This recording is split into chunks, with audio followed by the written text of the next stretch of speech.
Welcome to a very special edition of Niko Knows Best. I am Niko Exxtra. And today we have a very, very special guest, the one, the only, the living legend, Samoa Joe. How you doing today? I'm excellent. Good to be here, Niko. Now, Joe, you're in town because December 27th, AEW and the band is coming into town to wreak havoc at the Additional Financial Arena at UCF. For someone who hasn't seen AEW yet, what can they expect to see when they're coming to watch AEW? Well, I mean, it's encompassed in the name. We're all elite wrestling, some of the most elite, actually the most elite wrestlers in the world, brought together to bring, a fine night of pro wrestling entertainment to the masses. Now, 3 days later, you're going to be facing MJF for the AEW World Heavyweight Championship at World's End in New York City. Indeed. And what are you going to do to make sure that you leave the world champion? I think everybody knows what I'm going to do. I'm going to pummel him unmercifully, snatch his soul, and beat him until he hands it to me and begs me not to stop. I mean, that is what's on the agenda. But I mean, like I said, leading into that, our last big televised event before we get into World's End is here in Orlando, and we might start the party a little bit early if the opportunity presents itself.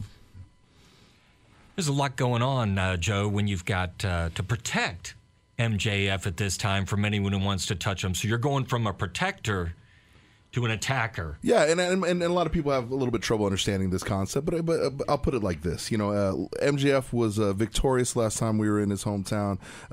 Some dastardly tactics were used, but I respect the man's stick-to-itiveness as far as wanting to get the job done. Now we're going back to his hometown.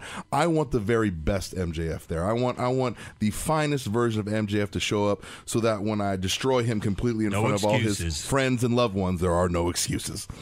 And someone younger like MJF still figuring things out, has that helped you find his weaknesses? What do you think have been his weaknesses thus far, and how are you going to take advantage of that? I think the biggest one is, he's dealing with an actual man now. I mean, that's a little tough for somebody like him to actually, get in there with somebody who's going to whip his ass and has before.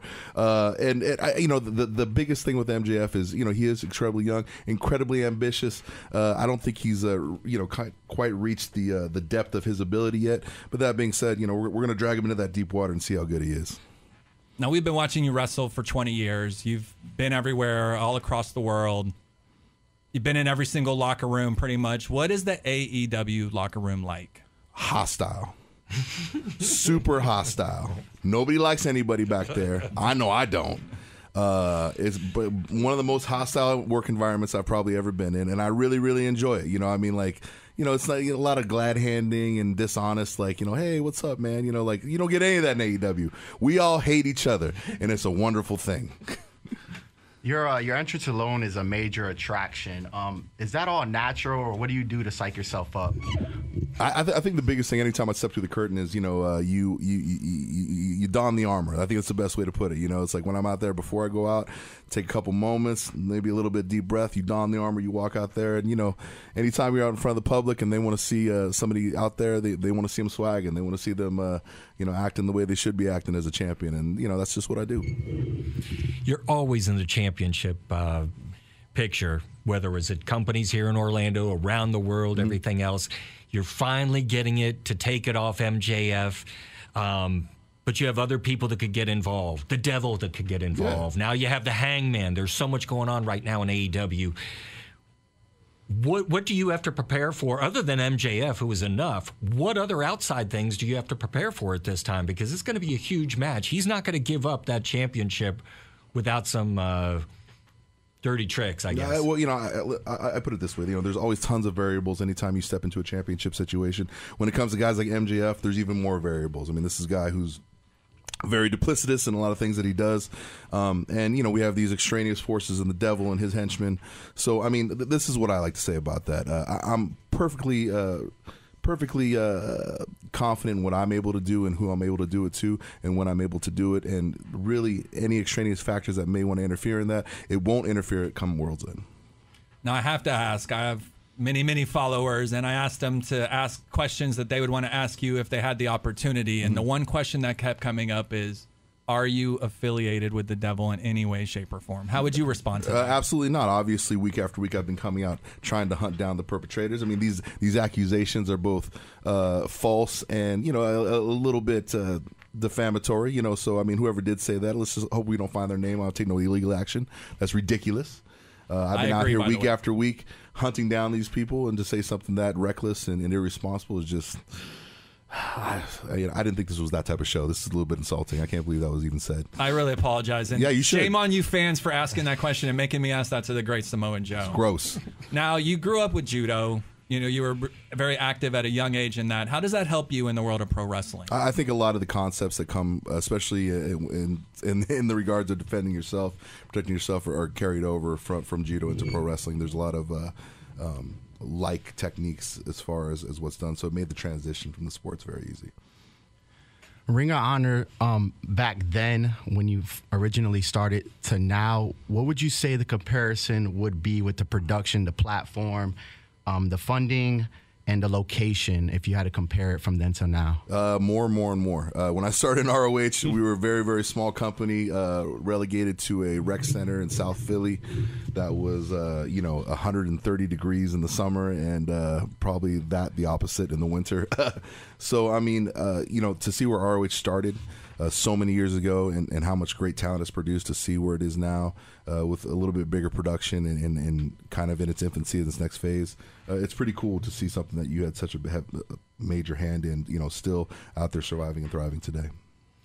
Sticking with Ring of Honor, which you have a long tradition and history with, let's talk about your last run, where obviously you dominated so much that you actually took and laid down the belt. Tell us a little bit about the run up to that dominance that you've had, why you laid down the belt, and your vision going forward as you laid down that belt. Well, the fact of the matter is, championships can be a gift and a curse, especially in the realms of professional wrestling. When you're ROH television champion, you have commitments that pull you away from pursuing the AEW World Championship. You have competitors and opponents who are waiting in line for their shot defenses you have to make that are going to keep you away from the path of the AEW World Championship. I knew what I wanted. I wanted to be AEW World Champion. I know how close I had come last time, and I was going to seize a new opportunity to do that. And if relinquishing the ROH television title allowed me to keep that focus and really pursue the AEW World Championship, then that's exactly what I was willing to do. Better focus. Oh, 100%. I mean, and just pulling me out of a situation where, I can't pursue the championship because I have to make defenses. And that's really what it boiled down to. Was there any emotional connection after laying down that belt, considering you've been in Ring of Honor for quite a while? Oh, it wasn't an easy decision. And most things like that, for when you're aspiring to greater things, aren't easy decisions. And I mean, when I sat there and I thought about it, I knew what I wanted. I knew what my focus was. I knew that at the time, especially right now, AEW's World Championship is the most coveted prize that I'm looking to capture, and that the focus had to be on that, and that's what this was really all about. Now, MJF has been the face of AEW pretty much this year, other than you, of course, with the AEW World Championship, and he's had the belt for a year now. Defeating him is going to make you the face of AEW with the world title. Who do you think would be your toughest opponent? Not to look past MJF by any means, but who do you think would be your toughest opponent if you had to face someone, the first challenger, when you go to defend it? Assuming you're going to win it. I think well, assuming we are. I think when you look at the competitors, especially as of late, you have to look at a guy like Swerve Strickland, whose game has been amplified tremendously in the past few months, and has really stepped up in a way that a lot of people didn't even think he was possible of doing. You got guys like Hangman Adam Page, who has had a rough year, but in his own right, this guy gets in there and wants to scrap and get into a fight every night. You go back to guys like Keith Lee, tremendously tough opponent last time, and this is a guy that I see rumbling through people. Powerhouse Hobbs, I'll give Wardlow another go. I mean, there's so much talent that wants a piece. I'll be more than happy to dish it out. One person you didn't name, and I'd like to go back to the devil, is Adam Cole. The fans want to know: have you had recently any association with Adam Cole, either seeing him or speaking to him since all this started occurring? Oh yeah, I bought him a new crutch, so he can hobble around a little bit easier. I got him one of them little scooters too, so he doesn't look so ridiculous when he's backstage hobbling around like the weakling he is. I mean, that's pretty much our interaction. Now, he's liked it. He likes it. But, I mean, as long as he keeps his, hunched figure away from me, we're all good. You don't want to hurt him at the end of the day, let's be honest. Listen, he's already hurt himself enough, right? I mean, what can I do that the world hasn't already done to that boy? You know what I'm saying? I love it. Now, my favorite move has now become a meme, the nope move, where someone dives at you thinking they got something. And, you would think they know better. And you just move out of the way, Yeah. and now it's famous. Where did the nope move originate from? And what person said, yeah, let's try this out? Well, the funny thing is, when people jump at you, it hurts. And I just didn't want to hurt anymore. So, it wasn't so much a plan as more of a decision. And, it's worked out well for me every time I made it. So I think we're just going to keep making that decision.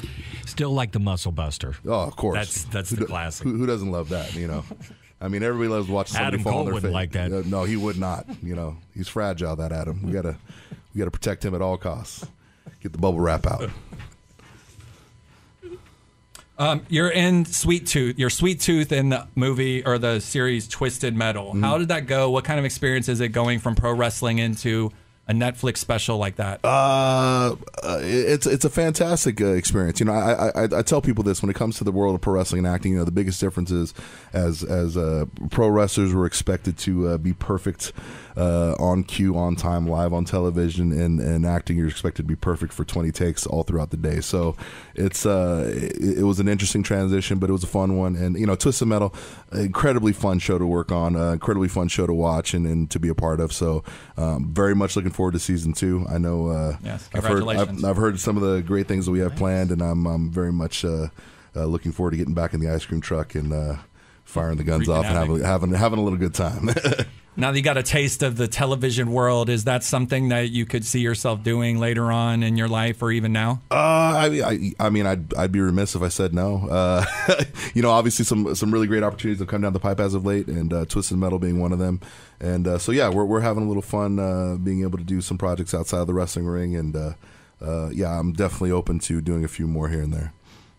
You've accomplished a lot in AEW so far. What is your most memorable moment to this date? Obviously, capturing the ROH Television Championship is definitely up there. Capturing the TNT Championship, also another big thing. But, I like to say that the greatest moments are yet to come, and the biggest one will be at World's End when I am AEW World Champion. And speaking of that, once you become AEW World Champion, what does Samoa Joe do post winning the belt? What are some things you do to kind of decompose? Oh, whatever the hell I want. I mean that's the beautiful thing about being the champ. You do what you want. I mean, I might go on a little vacation. I might stop over to London. Do a little a New Year's celebration. Maybe go on a little bit of world tour. I think that's the first thing that's on the agenda. I like it. Is there anyone in AEW that you have not faced yet that you're really looking forward to facing? I know you mentioned those people that'll be on your trail, but just people in general that you haven't got the chance to wrestle yet. That I haven't got the opportunity to wrestle. I mean, you got to look like guys like Kenny Omega. Chris Jericho and I haven't locked up yet in AEW. The matches I think are pretty finite. I've had a limited amount of exposure to the roster, so I'll take all comers. Now, 2024 is right around the corner. We all believe you're going to beat MJF and become the new AEW World Champion. Now, we're all smart here, right? We're all intelligent human beings. Yeah. We're not stupid. You're going to beat him, hobbled or not, 100%, 80%. It doesn't matter. We truly believe that this is your time to shine in AEW. Once you become the world champion, what do you look forward to in 2024 as being it? The next challenges, without a shadow of a doubt. I mean, we have a lot of guys lined up, champing at the bit. To be a champion and test themselves, and I'm more than happy to be there and dash all their hopes and dreams. So it's going to be a real fun year. Yeah, being the head of the company, it's always good as you've led wherever you've been. Now to see some of the guys coming back, you're getting to see the end of the careers of Sting, who you've known for many years. Mm-hmm. To see Christian come back, who you'd known and things in the past, and even Flair, mm-hmm. who was there for a while. What's it like to just, in some ways, kind of be reunited with talent as wherever you go, you've known people. But what's it like now to be with some of these legendary people that are coming back in your company now that you're going to be carrying the title? It's very much a wonderful thing, and I'll tell you why.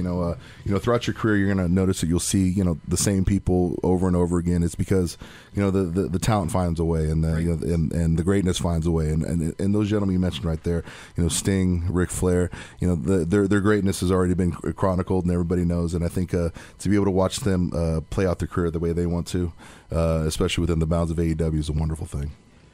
Speaking of greatness, you've had a great career.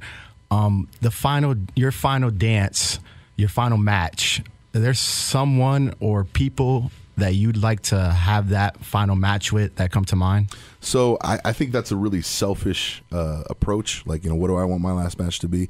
Inevitably, what I tell people, whatever my last match I want to be is what I want, what the fans want it to be. It's what they want to show up and see. Not a selfish, petty, I want to be the one last go with my friend and stuff like that. No, I didn't get into this to do this for myself. I got in this to entertain people. So, for me, that's what I really leave it at. And it could be somebody I've wrestled forever. It could be somebody that I'm getting in the ring with for the first time. I think that, time and what the fans want will dictate what my final match will be. Now, you're 44 years old. I'm 43, 2 weeks away from being 44. I get hurt sleeping sometimes because I'm...